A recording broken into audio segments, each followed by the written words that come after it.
శ్రోతలందరికీ నమస్కారం. నా పేరు స్వాతి. ఈరోజు చందమామ కథల 71వ సంచిక మే 1953లోని 6వ కథ చిత్రమైన సమస్య. కౌటిల్య నగరాన్ని ఖడ్గసేనుడు అనే రాజు పాలించుతూ ఉండేవాడు. అతడు వీరశిఖామణి. అతని కత్తికి మాటకు కూడా ఈ లోకంలో ఎదురులేకపోయింది. ఒకనాడు ఖడ్గసేనుడు కొలువులో ఉండగా ఆర్తనాదం చేస్తూ ఉన్న ఒక స్త్రీ అతడి ఎదుటకు వచ్చి నిలబడింది. ఖడ్గసేనుడు ఆ స్త్రీని ఓదార్చి దుఃఖానికి కారణమేంటి అని అడిగాడు. అందుకామె, నా పేరు చంద్రావతి. నా భర్తను కాలయక్షుడు అనే రాజు అన్యాయంగా బంధించి చెరసాలలో పడవేశాడు. సర్వశక్తులు గల ప్రభు అని కదా నీకు బిరుదు. నా భర్త తిరిగి నాకు లభించేటట్టు చేయవలసింది అని ప్రార్థించింది. కాలయక్షుడు అనేవాడొకడున్నట్టే నేనెన్నడూ వినలేదే అన్నాడు ఖడ్గసేనుడు. అప్పుడు ఆ స్త్రీ విలపిస్తూనే, మహారాజా, మీరు కాలయక్షుడు పేరే వినలేదనడం ఆశ్చర్యంగా ఉంది.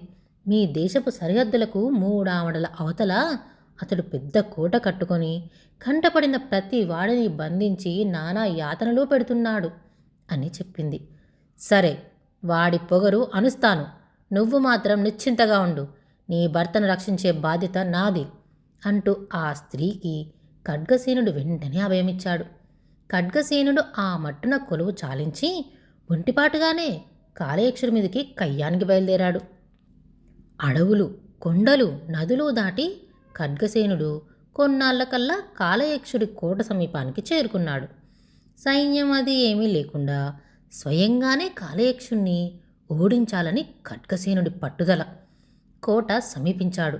ద్వారాలు బంధింపబడి ఉన్నాయి.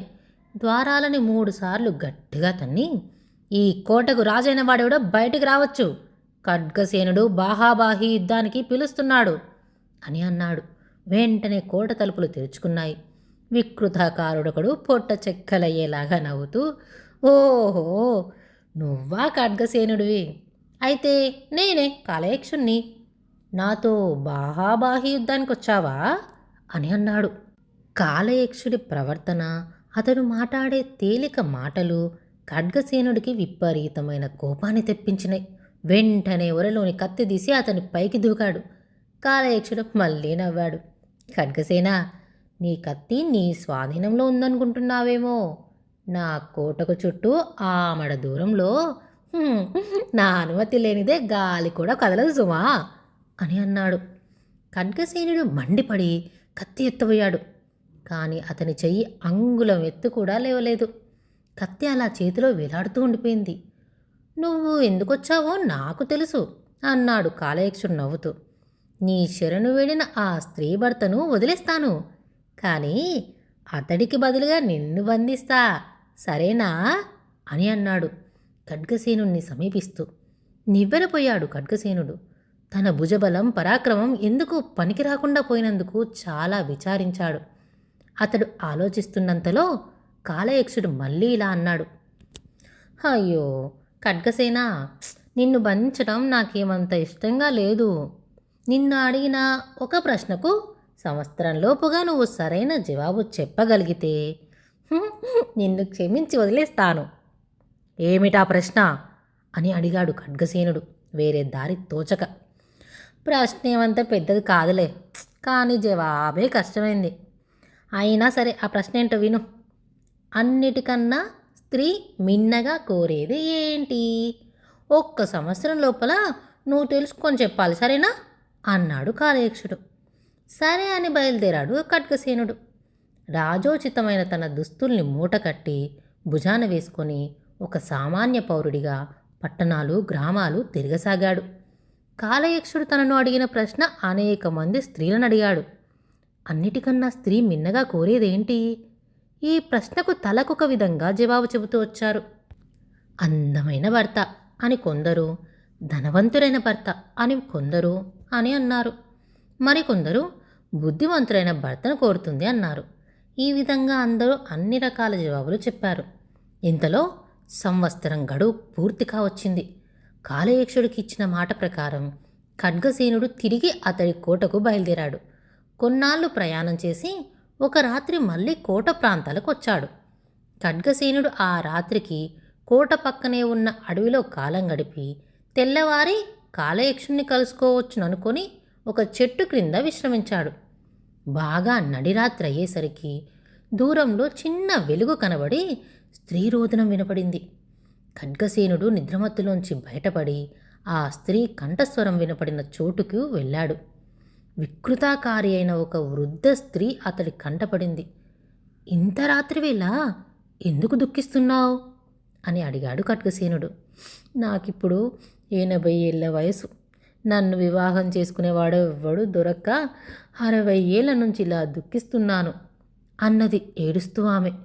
ఖడ్గసేనుడు ఆ మాటలు విని చాలా ఆశ్చర్యపడ్డాడు. ఇంత వికృతంగా ఉన్న వృద్ధురాలికి వివాహం మీద అంత కాక్ష ఏంటో అని అనుకున్నాడు.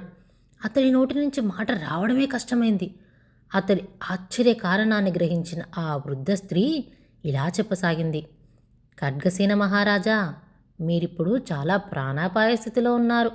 మీరు కాలయక్షుడి ప్రశ్నకు సరైన జవాబు తెలుసుకోలేకపోయారు. ఆ ప్రశ్నకు సరైన జవాబు నాకొక్కర్తకే తెలుసు. అయితే ఆ జవాబు చెప్పి పుణ్యం కట్టుకో. నీవు ఏది కోరినా ఇస్తాను, మాట తప్పను అన్నాడు ఖడ్గసేనుడు. సరే, మాట తప్పనన్నావు కనుక చెబుతున్నాను. కాలయక్షుడి ప్రశ్నకు జవాబిది. స్త్రీ అన్నిటికన్నా మిన్నగా కోరేదేంటంటే తన ఇష్టానికి ఎవరు అడ్డు చెప్పకపోవటమే అన్నది ఆ వృద్ధ స్త్రీ.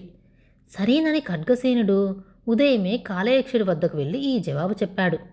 జవాబు వింటూనే కాలయక్షుడు ఆశ్చర్యపడి ఖడ్గసేనుని తెలివితేటలను మెచ్చుకొని అతన్ని వదిలేశాడు. బ్రతుకు జీవడా అనుకుంటూ ఖడ్గసేనుడు తిరుగా ఆ వికృత రూపి అయిన వృద్ధ స్త్రీ దగ్గరికి వచ్చి, నీకేం కావాలి కోరుకో అని అన్నాడు. వృద్ధ స్త్రీ నవ్వింది. తనకు కావాల్సిందేంటో ఇప్పటికీ ఖడ్గసేనుడు గ్రహించలేకపోయినందుకు ఆమె ఎంతో ఆశ్చర్యపడింది. మహారాజా, నాకు మాట ఇచ్చారు. ఇదిగో నాకు కావాల్సిందేంటో చెబుతున్నాను. 60 ఏళ్ల నుంచి నన్ను వివాహం ఆడేవాని కోసం ఎదురు చూస్తున్నాను. నేటికి మీరు కనిపించారు. నా పైన కరుణించారు. మీ ఆస్థానంలో ఏ వీరుణ్ణైనా చూసి నాకు పెళ్లి చేసి చిరకాలం నుంచి ఉండి ఉన్న నా కోరిక నెరవేర్చండి అని అన్నది. ఖడ్గసేనునెత్తిన పిడుగుపడ్డట్టయింది. చూస్తూ చూస్తూ ఈ వృద్ధ కురూపిని తన ఆస్థానంలో ఏ యువక వీరుడు మాత్రం చేసుకోవడానికి ఇష్టపడతాడు? అయినా వాగ్దానం చెల్లించాలి కదా. ఆమెను వెంటబెట్టుకుని తిరిగి కౌటిల్య నగరానికి వచ్చాడు. చాలా కాలానికి మళ్ళీ తిరిగి వచ్చిన మహారాజుకి రాజ్యంలో గొప్ప సన్మానం జరిగింది. కానీ ఖడ్గసేనుడికి మట్టుకి దిగులు పట్టుకుంది. అతడు అన్నాహారాలు మాని రోజు రోజుకి కృషింపసాగాడు. ఎవరెన్ని విధాలా అడిగినా అసలు కారణం బయటపెట్టలేదు. చివరికి ఒకనాడు తన మేనల్లుడైన రూపధరుడికి వెల్లడించాడు.